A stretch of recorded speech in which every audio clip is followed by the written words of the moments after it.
Bonjour. Hier, on a parlé un peu de Noé. Et puis aujourd'hui, le texte qui suit dans le livre de la Genèse se trouve être alors la postérité de Noé dans un premier temps, et on y reviendra. Et puis après, c'est la tour de Babel. Alors la tour de Babel, c'est vraiment très intéressant parce que souvent, concernant la tour de Babel, on croit que c'est quelque chose qui est un mythe, un peu comme une histoire qui sortirait de nulle part. En fait, il faut le prendre, j'allais dire à l'envers, dans l'autre sens. Qu'est-ce que c'est la tour de Babel? Eh bien, aujourd'hui, historiquement parlant, archéologiquement parlant, on sait tout à fait ce que c'est, cette tour de Babel. Ça s'appelle une ziggourate. Voilà. Et en l'occurrence, à Babylone, il y avait, donc tour de Babel qui se situe à Babylone, il y avait une ziggourate. Oui, la tour de Babel se situe à Babylone. Voilà, géographiquement parlant, c'est là que ça se situe. Et puis, cette ziggourate, elle s'appelle Etemenanki. Voilà, Etemenanki. Et en fait, Etemenanki, ça veut dire le fondement du ciel et de la terre. Et elle se situe plus précisément à Mossoul, qui est un lieu dont on a beaucoup entendu parler, parce qu'il y avait vraiment des choses archéologiques d'importance là-bas. Quel est le dieu relatif à une ziggourate, ou à cette ziggourate-là? Eh bien, c'est le dieu Marduk. Donc, vous voyez, on est dans un contexte religieux qui est réel, qui a existé. Donc, la tour de Babel, c'est pas juste quelque chose qui sort de nulle part de la Bible. Voilà, ça se situe en Irak, plutôt autour de Mossoul, et ça veut dire la maison du fondement du ciel et de la terre. Petit rappel, Babylone, le mot Babylone, ça veut dire la porte des dieux. Et on a déjà entendu parler de Babylone, on est toujours dans la Genèse, donc vous voyez dans le contexte dans lequel on se situe. Eh bien Babylone, on a entendu parler, pourquoi? À cause des jardins suspendus de Babylone. Voilà, donc vous voyez un peu dans quelle atmosphère on baigne. Et là, ça devient plus précis. Alors au début, on a le côté un peu presque sympathique des jardins suspendus de Babylone. Là, on rentre dans quelque chose d'un peu spirituellement, j'allais dire, moins sympathique. Parce que une ziggourate, c'est finalement, dans la religion babylonienne, eh bien, le centre de ce lieu d'adoration de la divinité, c'est une chambre à coucher. Voilà, c'est une chambre à coucher où le roi et la grande prêtresse, une fois par an, font l'amour, voilà, pour redire le démarrage de la vie et que le cycle de la vie reprend, et on s'inscrit dans ce genre de réalité. On est aussi situé sur une faille sismique. C'est important, pourquoi? Parce que du coup, ça explique le fondement du ciel et de la terre. Parce qu'il y avait toute une croyance qui disait que voilà, là sur cette faille, les enfers étaient ouverts et ça communique avec le ciel. Et du coup, alors j'allais dire un imaginaire, toute une mythologie est née à partir de là. Et vous voyez un peu spirituellement sur quoi on se situe. On se situe dans le côté obscur de la force, voire très obscur. Parce que là, on est dans tous les rites spirituellement qui touchent à l'occultisme, très clairement. Donc, voilà le contexte de la tour de Babel. Elle est construite sur ce lieu-là. Ça permet de mieux comprendre pourquoi Dieu intervient. Oui, parce que sinon, dans le texte biblique, on se dit, mais pourquoi est-ce que Dieu intervient et interdit la construction de la tour de Babel? Eh bien, pour cette raison-là, parce que spirituellement, la tour de Babel amène une dimension qui est malsaine et mauvaise pour l'humain. Et là, Dieu dit stop. Voilà, ça c'était important de le poser pour commencer par ça. Après, je voudrais revenir un peu sur les trois fils de Noé. On sait que Ram est celui qui a vu son père nu. Mais Ram va avoir des enfants, c'est dans le chapitre 10. Alors, pardon, on nous commence par la généalogie de l'aîné. Ça s'appelle Japhet. Et Japhet, ça veut dire ouvert, qui s'étend. C'est intéressant l'étymologie des mots, des noms dans la Bible à cet endroit-là, par exemple. Et en fait, donc Japhet va s'étendre. Et ils ont peuplé les îles, les nations. Et là, écoutez bien, selon leur terre, voilà, leur langue, la langue de chacun, leur famille et leur nation. Donc, il n'est pas question de race. Et ça, c'est important de voir que dans l'Ancien Testament, le mot race n'existe pas. On est toujours en fonction d'une langue, d'une nation, d'une terre, d'une famille. Finalement, les fils de Japhet, il y en a peu dans le texte. Puis on passe au fils de Ram. Alors là, c'est intéressant parce que les fils de Ram, ils vont avoir pour... Ram, il va avoir pour fils, voilà, de Mitzraïm, qui est l'Égypte. Et puis, il va aussi avoir pour fils, enfin pour descendant, un certain Nimrod. Et Nimrod, le texte nous dit, c'est lui qui commence à être puissant sur la terre. Et il fut un vaillant chasseur devant l'Éternel. C'est pourquoi on dit, comme Nimrod, vaillant chasseur devant l'Éternel. Et puis le texte continue, on dit, il régna d'abord sur Babel, donc la tour de Babel. Donc spirituellement, ça le situe, ce personnage. Et puis, il bâtit Ninive, la ville de Ninive. Voilà. Et puis, et voilà. Et puis, donc, dans ces ancêtres, il y a les Mitzraïm et il y a aussi les Philistins. Vous voyez un peu, là, on est dans tous les peuples idolâtres qui peuvent exister. Et c'est intéressant de voir que ce Nimrod, c'est la seule fois dans la Bible où on dit qu'un roi est un grand chasseur devant l'Éternel. Et c'est quand même intriguant parce qu'au fond, une des particularités d'un roi, c'est d'être un chasseur. Pourquoi le spécifier pour ce personnage-là? Et je sais que je l'ai déjà dit dans le moment de confinement, mais je le redis parce que c'est important, il me semble. Et puis là, on va aller plus loin. Eh bien, en fait, c'est Rachi, un commentateur juif, c'est le commentateur juif de la Bible, qui est un rabbin et qui a vécu au Xe siècle après Jésus-Christ en France à Troyes. Et il a commenté toute la Torah. Et il va dire concernant Nimrod, il va dire, en fait, il capturait les gens dans les filets de sa parole pour les éloigner de l'Éternel. Et moi, j'avais mis à cœur, et je continue, j'avais eu à cœur de mettre en parallèle cette parole-là, et cette parole de Jésus Yeshua qui dit à Pierre, vous étiez pêcheurs de poissons, je ferai de vous des pêcheurs d'hommes. Dans les deux cas, il est question d'un filet, voyez. Mais on n'en fait pas la même chose. Donc on est bien appelé par notre parole à capturer, captiver. Oui, attention, vous voyez, le mot est, voilà, les gens dans les filets de notre parole, mais c'est soit pour les éloigner de l'Éternel, soit pour les amener à l'Éternel. Nimrod, il va éloigner de l'Éternel. Pourquoi? Eh bien, Ninive, Babylone, la tour de Babel, tous ces lieux sont des lieux qui éloignent de Dieu et qui amènent au faux Dieu, au côté obscur de la chose. Quand Jésus, il utilise l'image du filet, et il l'utilise, hein, vous voyez, c'est comme s'il faisait le pendant, mais en même temps, le filet dont parle Jésus, eh bien, il va nous ramener au bras du Père. Donc ça veut dire que très vite, le rôle des apôtres, et ça se vérifie dans les actes, dans les livres des actes, c'est d'amener les gens à recevoir l'Esprit et à marcher avec Dieu. On n'est pas dans le contrôle. On ne peut pas être dans le contrôle. Jésus n'a pas été dans le contrôle. Donc vous voyez, on est dans deux dimensions, dans deux réalités spirituelles différentes. Et c'est là où l'Église est appelée à entendre quelque chose. Est-ce que dans mon filet, il y a des mailles qui appartiennent à Nimrod? Et auquel cas, eh ben, par la prière, simplement dire non, on refuse de rentrer dans ce contrôle et dans cette dimension du pouvoir, mais d'être vraiment dans la puissance de la vie, du côté de la résurrection et de donner aux gens les moyens d'être libres. Et ça a toujours été un enjeu dans l'Église. Pourquoi est-ce que Martin Luther a fait sa réforme?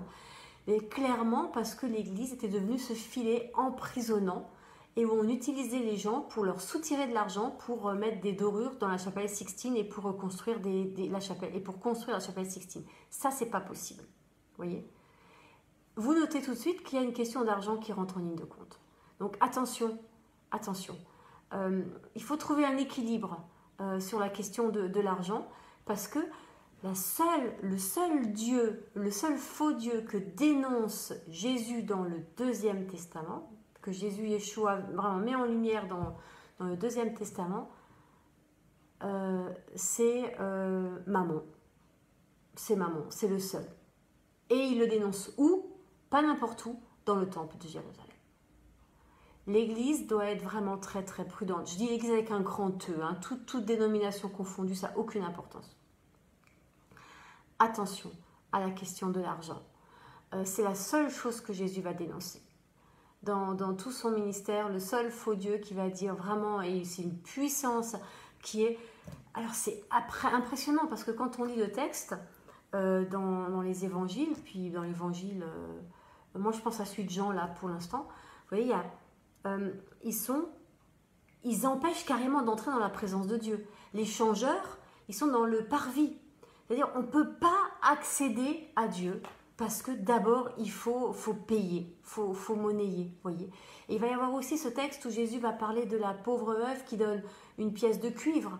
C'est très très peu, mais elle donne de ce qu'elle a pour vivre, voyez. Il y a là vraiment un mur qui nous sépare de Dieu et c'est mammon, c'est l'argent. Donc attention à la question de l'argent. Ça ne veut pas dire qu'il ne faut pas payer la dîme, mais attention à la question de la dîme. C'est aussi, vous savez, ces choses dont il faut pouvoir parler en vérité. Est-ce que, d'où vient la dîme? La dîme, c'était quelque chose qui a été mis en place à l'époque de l'entrée en Canaan. Josué et puis Moïse en avaient déjà parlé avant, pour être la sécurité de la tribu de Lévi. Vous voyez, tout le monde avait reçu en héritage une terre, sauf les Lévis, parce que leur part, c'est l'Éternel. Mais c'est les autres tribus qui devaient veiller à ce que la tribu de Lévi vive bien. Vous voyez, je veux dire, vive correctement. Il ne s'agit pas de s'enrichir. Il ne s'agit pas non plus d'être pauvre. Il s'agit d'être dans cet équilibre où on a ce qu'il faut pour vivre. C'est un peu ce que va redire autrement le livre des Actes dans la dimension de la communauté où chacun mettait en commun et en échange recevait ce dont il avait besoin. Ça veut dire que par exemple, je suis célibataire et j'ai, on va dire n'importe quoi, je suis célibataire, j'ai 10 000 euros. Je donne mes 10 000 euros. Je ne vais pas récupérer 10 000 euros parce que j'en ai pas besoin pour vivre. Mais j'ai une famille de 5 enfants et je peux donner que 1 000 euros. Eh bien, je donne 1 000 euros, mais je vais en récupérer 5 000 parce que j'ai 5 enfants et j'ai besoin de... Vous voyez ce que je veux dire? C'est comme ça que se vit le partage, que devrait se vivre le partage, à la fois dans l'Église, dans la parole de Dieu, dans l'Église avec un grand E, mais entre chrétiens. On donne ce qu'on a, le meilleur qu'on a, et on ne rentre pas dans l'attitude d'Ananias et Saphira, vous savez, qui disent, bon, alors on va en garder un peu sous le coude, histoire au cas où ça ne marche pas, cette affaire, mais on ne dit rien à personne. Ce qu'il leur est reproché, c'est de ne pas avoir gardé quelque chose, c'est de ne pas l'avoir dit. C'est de ne pas avoir été en vérité. On peut tout à fait dire en vérité, bah écoutez, moi j'y crois, mais quand même, on a eu des expériences malheureuses, ce qui a toujours existé. Je vous donne, mais pas tout, et puis on verra si au fur et à mesure j'en rajoute, vous voyez. Mais c'est dans la lumière, c'est dans la vérité. C'est pas, j'allais dire, par derrière. Donc cette question est essentielle dans l'Église parce que très vite il va falloir être d'équerre. Et pour être d'équerre, le meilleur moyen, c'est toujours le même, c'est la parole. Et c'est là où on en revient au filet, qui est, est-ce que ma parole va emprisonner les gens dans un système religieux, même si il a l'air d'être chrétien? On peut chrétiennement, l'Église catholique, alors pourquoi l'Église catholique? Simplement parce qu'ils existent depuis 2000 ans. Si ça avait été les protestants qui existaient depuis 2000 ans, ben ça aurait été eux. Vous savez, dans le judaïsme, l'argent c'est important aussi. Toujours, il faut donner des sous, il faut payer un truc, un machin ou un autre. Le pouvoir de l'argent est là aussi. Et il a dénoncé dans la synagogue tout autant que dans l'église ou catholique ou protestante, peu importe, même évangélique. Voilà, on ne peut pas construire sur l'argent. Par contre, il ne faut pas être naïf. Et moi, j'ai tendance à être un peu naïve, hein, je vous l'avoue. Parce que moi, faire un culte et oublier l'offrande, je suis complètement... J'ai déjà fait souvent. J'oublie. Je ne pense pas et je vis d'amour et d'eau fraîche. Mais quand les factures arrivent, ça ne suffit pas. Vous voyez, tout est une question d'équilibre. Maintenant, ma parole. À quoi... Qu'est-ce qu'elle va amener? De la liberté ou de l'emprisonnement, de l'enfermement? Mais la liberté sans cadre n'existe pas non plus. Vous voyez, donc on ne peut pas dire « Ah ouais, non, mais nous, on veut que la liberté. » Non, il y a un cadre et une cohérence. Donc la dîme avait sa raison d'être parce qu'il n'y avait pas de sécurité sociale. Voilà. Aujourd'hui, il y a une sécurité sociale. Mais quand il n'y a pas la sécurité sociale, eh bien, il faut pourvoir à la personne qui a consacré, il faut pourvoir aux besoins de la personne qui a consacré sa vie à servir Dieu. Et quand même, ça se voit beaucoup en Israël, dans les yeshivot, où ces hommes qui étudient à longueur d'année et qui ont une connaissance incommensurable de la parole et qui la transmettent, eh bien c'est juste de pouvoir à leurs besoins. Eh bien dans l'Église, que les fidèles pourvoient aux besoins de celui ou de celle qui se consacre à l'étude et qui travaille, mais qu'il faut qu'il y ait du fruit, et ça on peut le vérifier, vous voyez, eh bien c'est juste que... Eh bien, qu'il n'y ait pas le souci de bon, qu'est-ce que je fais à dîner et d'ouvrir le frigo et qu'il soit vide. C'est une question d'équilibre. Mais c'est aussi juste que le serviteur de Dieu ne roule pas en Rolls-Royce et ne demande pas d'être logé dans un hôtel 4 étoiles. Ça aussi, tout est question d'équilibre. C'est pas pour ça non plus que quand on est à la maison chez soi et qu'on a un vieux fauteuil dont on veut plus et dont on ne sait pas quoi faire, ah ben je vais le filer au pasteur. Non, c'est un peu de respect. Oui, tout est question d'équilibre. La question du filet. Donc, Nemrod emprisonnait les gens et les éloignait de l'Éternel. Attention à nos paroles, aussi quand on est croyant, qui peuvent éloigner de l'Éternel. Et le texte là met en garde contre ça, de vraiment rester proche de l'Éternel. Quels sont les autres pièges à éviter? Eh bien, vous voyez, quand on lit Genèse 11, donc on termine avec Genèse 10. Donc voilà les fils de Ram, ce frère, cet enfant de Noé qu'il a vu nu. Puis on nous parle des fils de Shem, c'est-à-dire le nom. Ça va être important. Parce que les fils de Shem vont entourer Genèse 11. On a, à la fin de Genèse 10, la généalogie des fils de Shem. Donc voilà, et on nous dit, ah oui, Péleg va apparaître là. Parce que c'est en son temps, la terre fut partagée, fut divisée même, hein, est le terme plus exact. Et puis on continue, et on nous dit, pareil que pour les autres, sont les fils de Shem, selon leur famille, leur langue, leur pays, leur nation.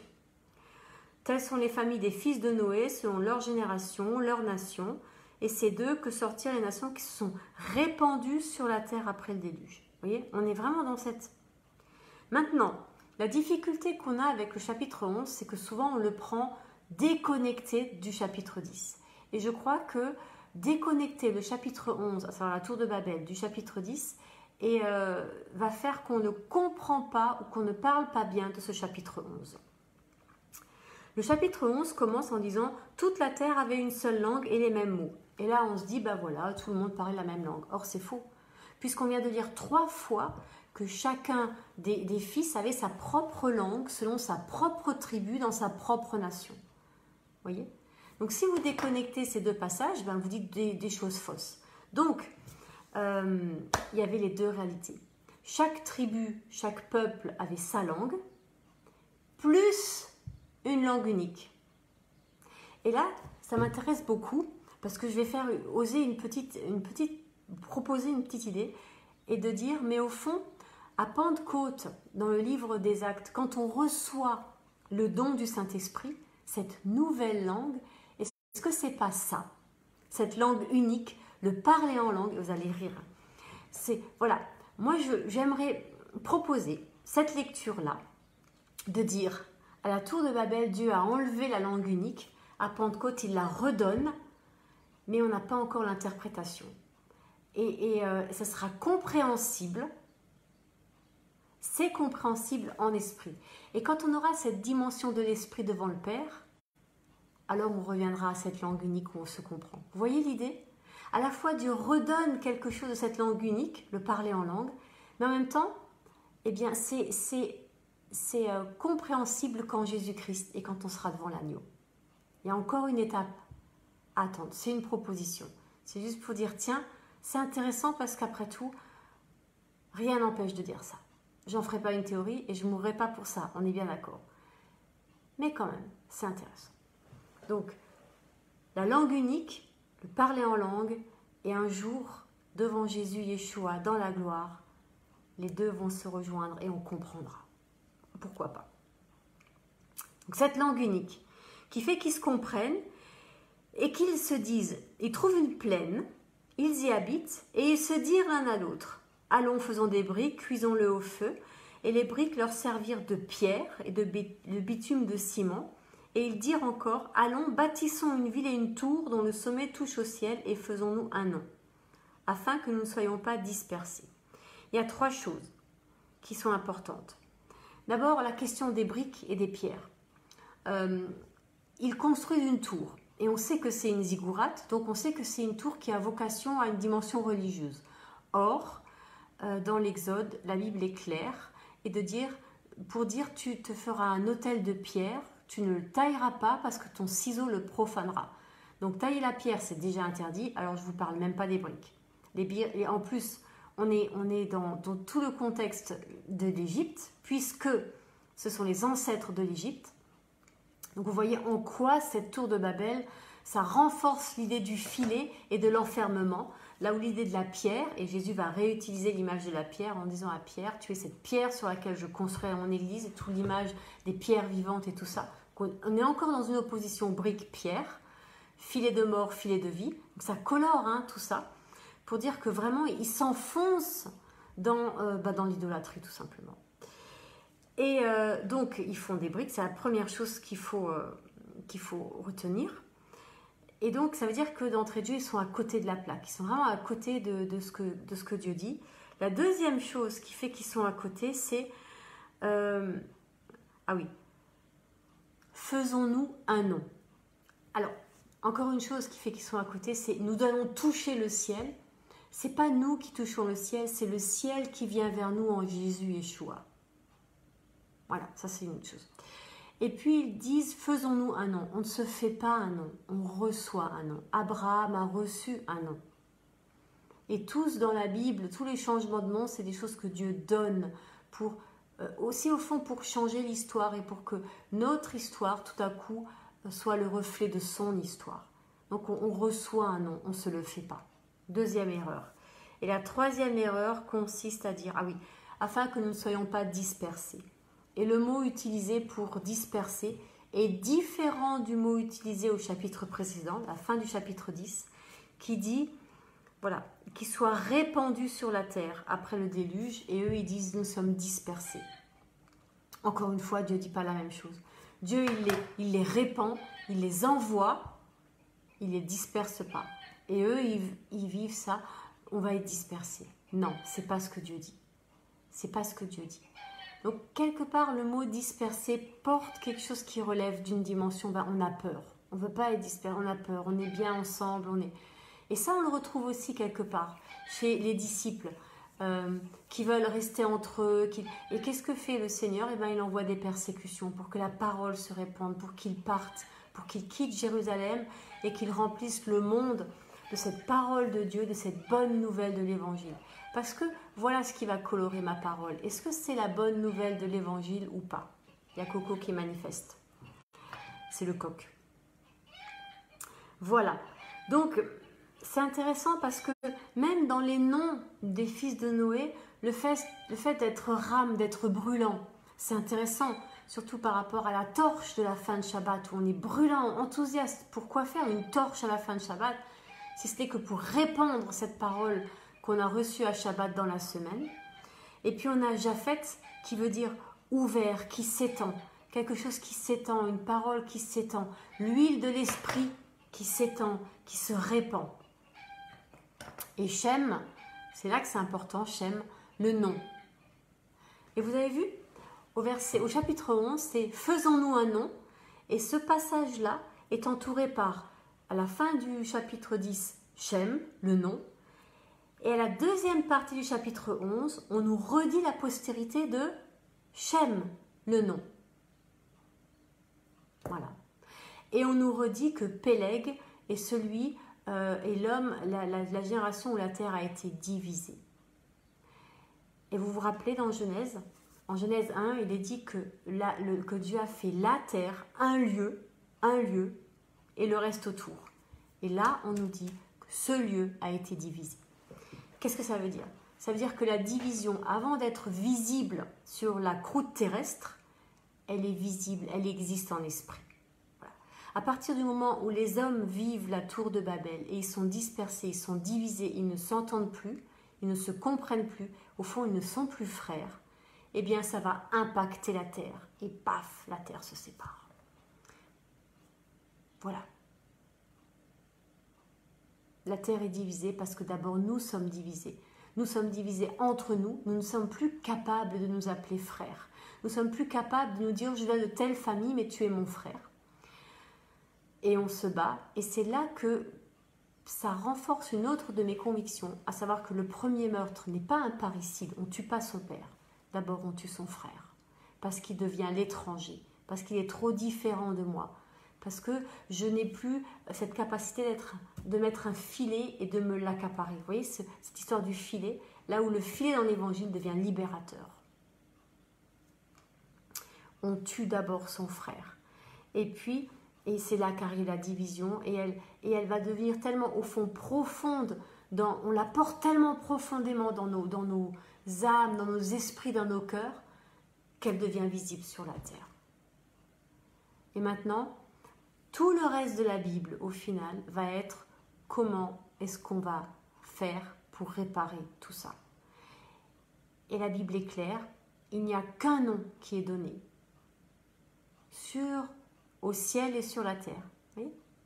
Donc on va réunir le ciel et la terre en Jésus Yeshua, là où eux, ils voulaient le réunir en se faisant un nom par leurs propres efforts, par leur propre volonté, par leur propre intelligence. Et c'était pas ce qui était demandé. C'était pas ça leur mission. Leur mission n'était pas, au fond, leur mission n'était pas verticale, elle était horizontale, de répandre, de se répandre, et que cette verticalité, elle existait. Elle existait. Alors, il faut juste que je retombe sur le bon endroit.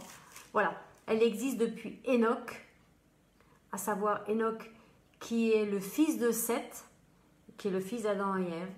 Et c'est alors que l'on commence à invoquer le nom de l'Éternel. Voilà, depuis Enoch, cette verticalité, elle existe. Mais la génération suivante était appelée à répandre cette nouvelle. Et pas à essayer de quoi ? De la faire elle-même, cette verticalité. La verticalité, elle n'est pas quelque chose qui va d'en bas vers en haut.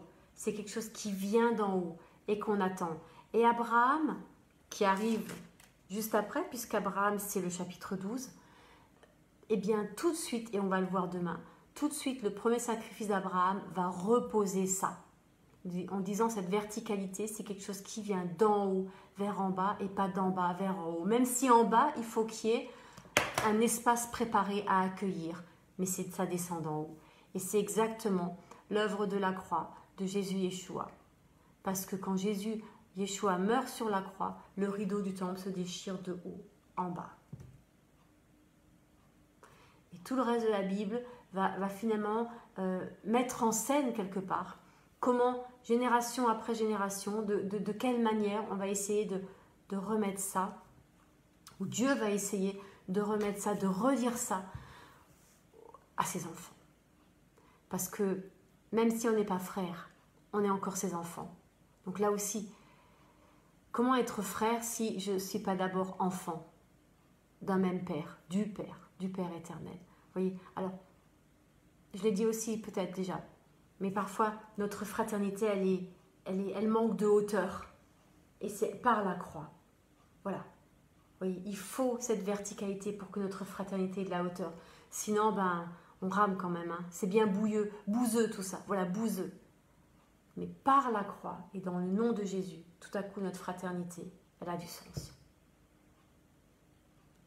Au nom de Jésus Yeshua,